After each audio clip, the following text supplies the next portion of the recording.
Hey, regarde un peu ce que j'ai topé. Nous sommes le 5 mai 2025 et j'ai récupéré 3 jeux vidéo avec un film, et je vous montre ça tout de suite. Tout d'abord, le film, il s'agit bien sûr de Killing Joke en version Steelbook.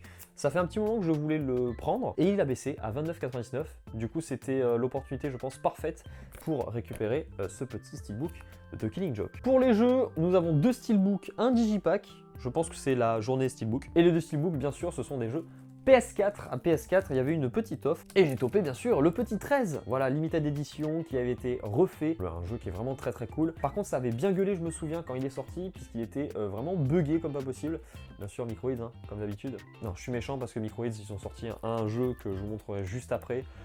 Et franchement, il est pas dégueu. Donc bien sûr, dedans, vous avez le jeu avec une boîte en métal, les lithographies et un pack digital pour des skins, voilà, tout simplement. Les 13 Golden Weapons.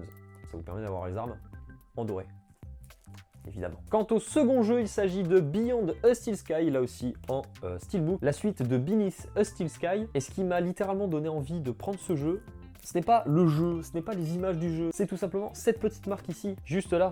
Il s'agit du logo de Revolution Software, c'est le studio qui a été mené par, enfin qui est toujours d'ailleurs mené par Charles Cecil, le créateur de Broken Sword. Vous savez, les Chevaliers de Baphomet, le truc qui vient de ressortir là littéralement il y a quelques mois, et qui franchement, on est sur un point and click génial, je vous conseille de le faire. Eh bien là, c'est un jeu qui a été fait par Charles Cecil, et franchement, hâte de voir ce que ça donne, puisque je n'ai fait ni le premier ni le deuxième, mais il me semble bien que le premier, je l'ai sur PC, donc je pense que je vais pouvoir du coup enchaîner les deux, quand j'aurai bien sûr du temps pour jouer à tout ça. Quant au dernier jeu, c'est bien lui, le Digipack, un jeu Xbox bien sûr, il s'agit de l'Amerzone, voilà le petit remake qu'on attendait tous.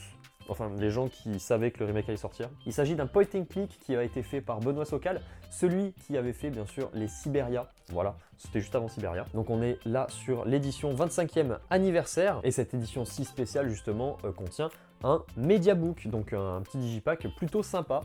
Et honnêtement, j'ai vu des images littéralement aujourd'hui du jeu, que j'avais pas regardé les images encore avant, et franchement, ça déboîte. C'est un autre jeu, donc franchement, je vous conseille de foncer et d'y jouer. En tout cas, vous en pensez quoi, vous?